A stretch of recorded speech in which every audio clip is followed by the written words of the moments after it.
Bergabung bersama saya di gedung Komisi Pemberantasan Korupsi. Sebelum nanti saya bergabung lagi kepada Pak Saud, ada Bang Adian Napitupulu langsung dari Gedung Merah Putih KPK. Malam Bang Adian. Ketua Umum, saya cuma mau baca puisi boleh?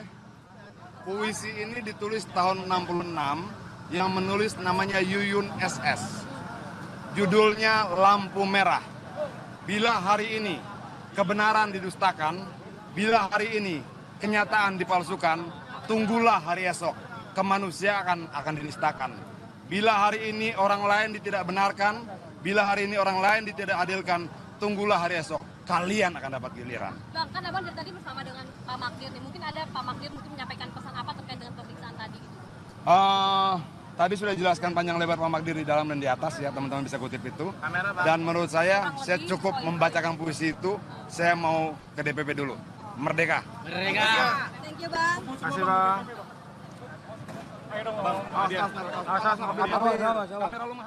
Ya, pesan dari politisi PDI Perjuangan sebelum akhirnya meninggalkan gedung KPK adalah setelah Hasto resmi ditahan, Adian Napitupulu bersama dengan kader PDI Perjuangan lainnya langsung menuju ke DPP PDI Perjuangan untuk berkoordinasi lebih lanjut apa tindakan yang akan dilakukan selanjutnya usai Sekjen PDIP Hasto Kristianto resmi ditahan oleh KPK. Saat ini saya kembali mengajak bergabung bersama dengan Pak Saud Situmorang. Pak Saud, kalau tadi menyambung pertanyaan saya sebelumnya sebelum jeda iklan nih Pak Saud, bahwa tadi pada saat sebelum diperiksa KPK pagi harinya Mas Hasto ini bilang, saya ini bukan pejabat negara begitu. Kenapa sampai dibeginikan begitu? Tidak ada kerugian negara terhadap kasus yang mencoba ditimpakan kepada saya. Apakah pernyataan tidak menjabat sebagai pejabat negara ini bisa diterima? Iya, memang beliau tidak pejabat negara ya, walaupun kemarin masih ada perdebatan sebaiknya kalau pengurus partai itu dikategorikan pejabat negara. Karena dia justru yang menentukan seseorang calon presiden menurut undang-undang konstitusi kita. Tapi itu perdebatan, sehingga memang dia tidak penyelenggara negara. Tetapi yang disuapnya itu penyelenggara negara, dalam hal ini komisioner. Nah, itu penyelenggara negara, dia menyuap penyelenggara negara.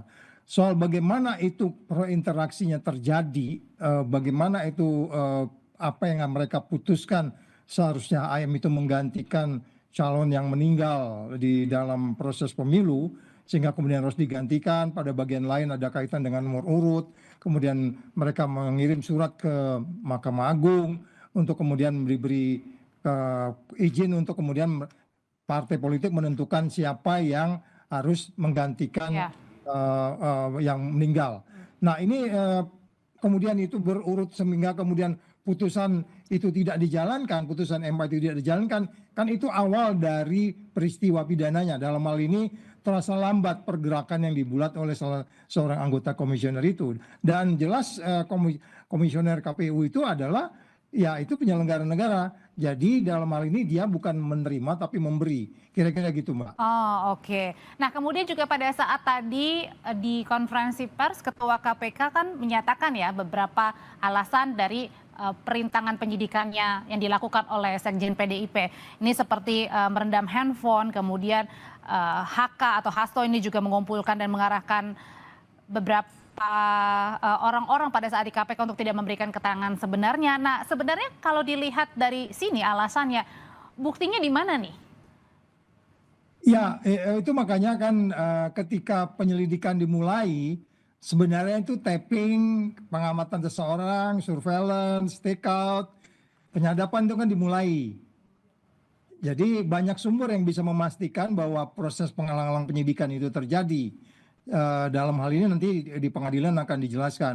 Makanya selalu mereka bilang itu sudah masuk pokok perkara, nanti akan dijelaskan. Jadi pola komunikasi, pola kegiatan dan seterusnya ketika penyelidikan itu dimulai, itu sebenarnya sudah terlihat bagaimana mereka melakukan. Makanya terjadilah OTT itu, dan itu menunjukkan bahwa mereka paham betul, prudent, bahwa yang saya sebut selalu itu full peristiwa pidananya, Fultoid deliknya, peristiwanya itu sudah terjadi benar, mereka Oke. yakin di situ. Kira-kira gitu, Mbak. Pak Saud, nanti saya akan berbincang lagi tapi kita jeda sejenak dulu ya Pak.